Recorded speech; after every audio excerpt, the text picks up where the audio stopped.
Hello, I am Sarah Lloyd-Winder, and today I'm going to tell a series of Japanese stories, hence the beautiful kimono behind me.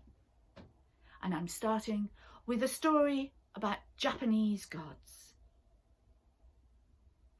When Japanese gods are a brother and a sister, it's no different from brothers and sisters in any other part of the world. When their arguing gets out of hand, they know no barriers. Now these gods were the god of light and the sun, and the god of winds and storms.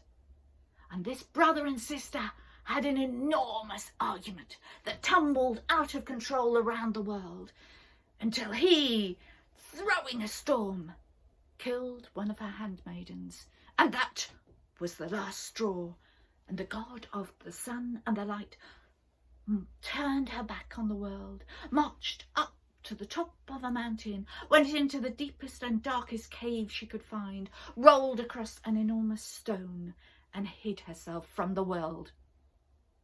And when the god of sun and light hides herself from the world goes dark.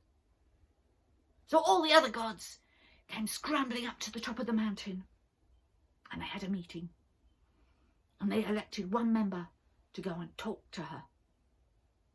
And he went across, and he stood outside the cave, and at first he requested, and then he asked, and then he demanded she came out, and nothing worked. And when that didn't work, he pleaded and he begged that she would come out, and that didn't work. There was nothing he could do, and he marched back to the other gods. And every day there would be meetings, and someone would go across to the cave, and they would ask and request and demand and plead. Different times, different orders, but the same thing happened. Now one god looked at all this and thought, that's never going to work. You've got to use a bit of thoughtfulness and cunning, she thought. You've got to do things carefully. Think about it. And so she started planning. She started collecting grasses and leaves and bamboo shoots. And the other gods looked on and thought, she's finding things to do. In this time of darkness and difficulty, she's finding things to do. And she did collect an enormous pile of grasses, and then big round leaves in another pile, and then tall bamboo shoots in another pile. And then she started putting them together, making something. And the other gods just laughed. You know, she can't help it. She's keeping herself busy. She was keeping herself very busy, but she was organised and focused. And soon the grasses had been made into something. The big leaves were joined together, and the bamboo shoots, well, they made an enormous structure. Then she called the servants and asked for a big bathtub, a Japanese bathtub, to be brought up the mountains. The gods were looking on in astonishment. What she want a bathtub for? She could have a bath in the dark at the top of the mountain. Then she called for musicians, 2 beautiful, elegant musicians to play for her. Oh, she's going to have a bath and get somebody to play for her. She'll need candles in the dark too. And then she went and found the biggest, most glorious mirror anybody had ever seen. It was so big and beautiful, and all the way around the edge were jewels.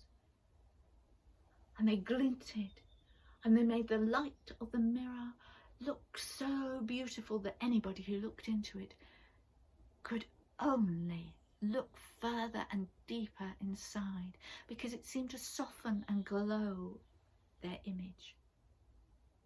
Well, this god, she was nearly ready. And then she laid out seats, and on each seat she put food and drink.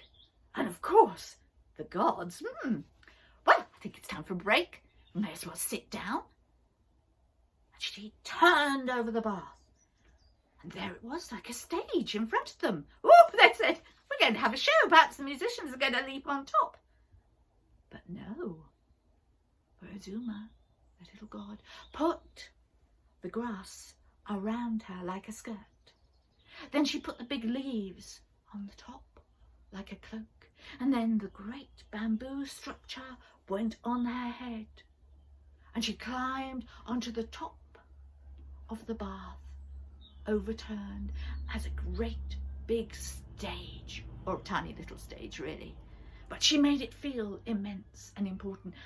And just to her side was the glowing mirror, looking beautiful. She called the musicians, and they started to play, and the little god started to dance in the most peculiar and amazing way, and the gods started to cheer, and then they realised she was taking off pieces of grass skirt. It was so ridiculous. And you see how she's pulling off, and then, oh, have you noticed? She hasn't got anything on underneath. Every time a leaf comes off, oh, there's another little bit. And they were cheering and shouting and laughing and giggling. Oh, it was great fun. And as she got more twisty and turny, and whoa, the laughter got louder and the cheering got louder, and they drank a bit more, and then the cheering got louder and the laughter. Inside the cave, a god who was used to being in control of everything realised that nobody was worrying about her anymore at all. And so she came to the doorway and tried to hear. But there was that great big stone in the way. So she moved it very slightly and tried to hear, but she couldn't hear properly. So she moved it a bit further, and outside, oh, the little goddess was throwing off leaves, and the people with gods were cheering and catching the leaves and shouting. And inside the cave, that goddess was pushing and pushing, and then suddenly the big stone seemed to roll away, and she looked out, and her light shone out of the cave, and it went straight across to the mirror.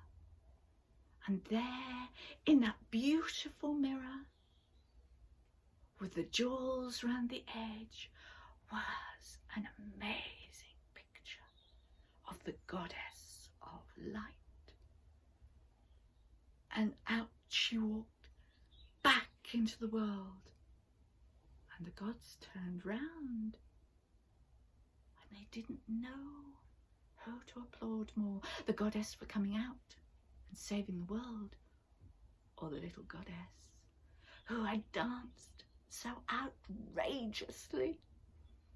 And she became known as the goddess of the dance. And it is said that that was the world's first striptease. Thank you.